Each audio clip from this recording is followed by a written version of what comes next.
Rishti Radiosu'nun qadirlik anlıqçılarına salam.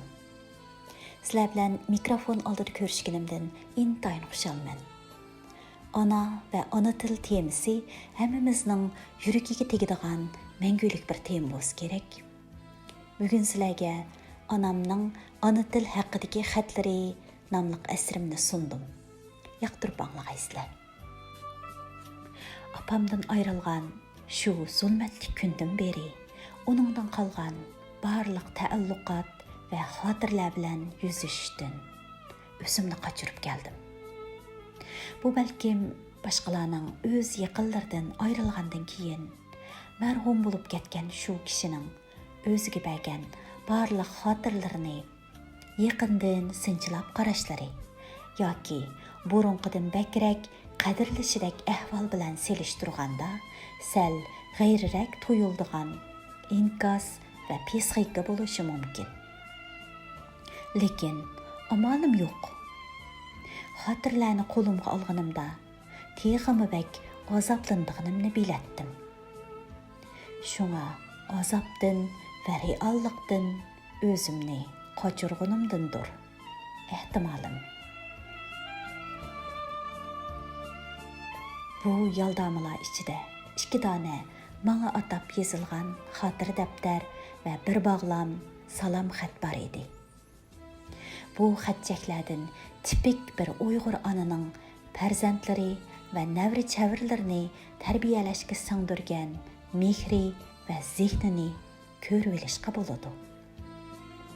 Shunga olmadak yurakda olamcha so'ygu degandek bir ona so'ygisining dunyoni titirtishga qurbi yetadiganligiga va avlodma-avlod davomlashadiganligiga chin putdim.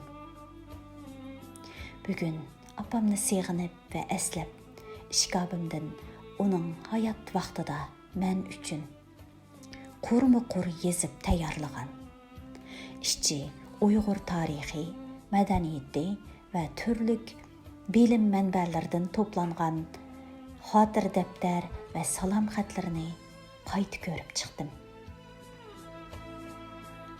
Xatlar garchi normal salom xat shaklida yozilgan bo'lsa-mu, lekin uni bir onaning farzandlari oldidagi mas'uliyati, ona tilimizni qo'g'dash yo'lidagi bir miros, bir xazina, boshqacha qilib aytganda vatandagi xalqimizning va ajdodlarimizning bizdan kutadigan oxirgi umidi va nidosi deb tushunishga bo'ladi.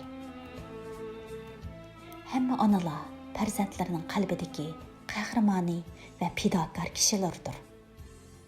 Shu qatorda opammo mening qalbimda oilasi uchun barliqini beg'ishlagan.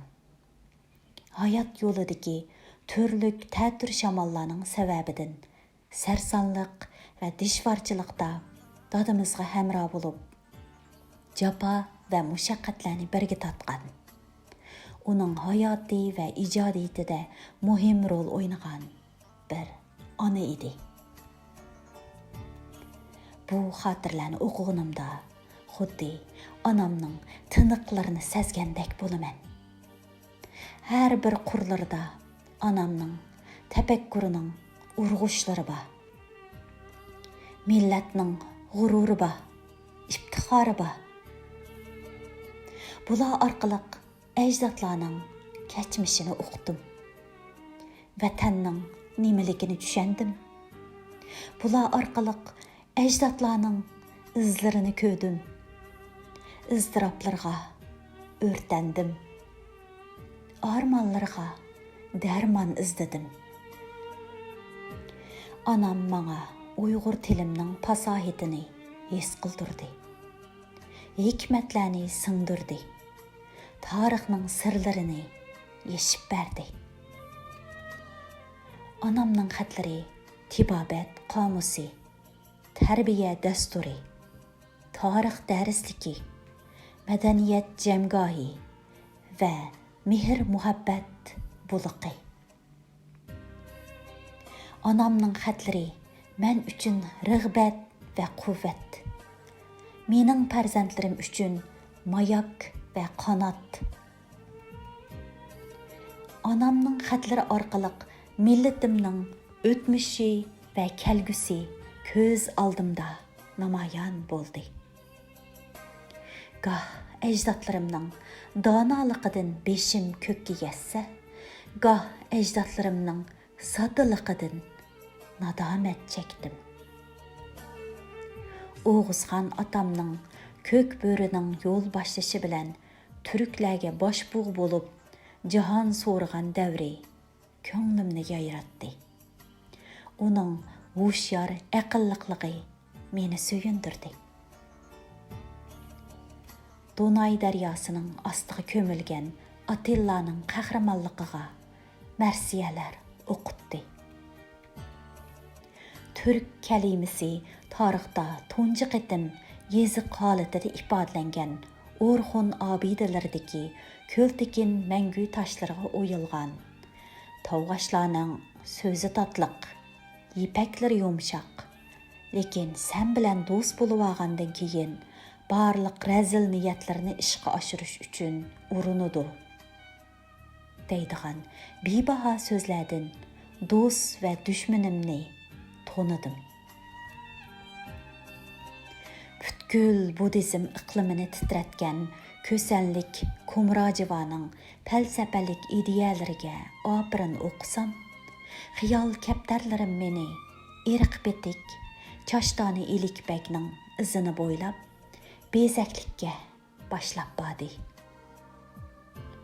Ming o'ylarga sizilgan rasmlar, ajoyib g'aroyib cho'chak rivoyatlarga to'lgan dunyo bo'lib, meni yana ajdodim quchqiga opirib tashladi.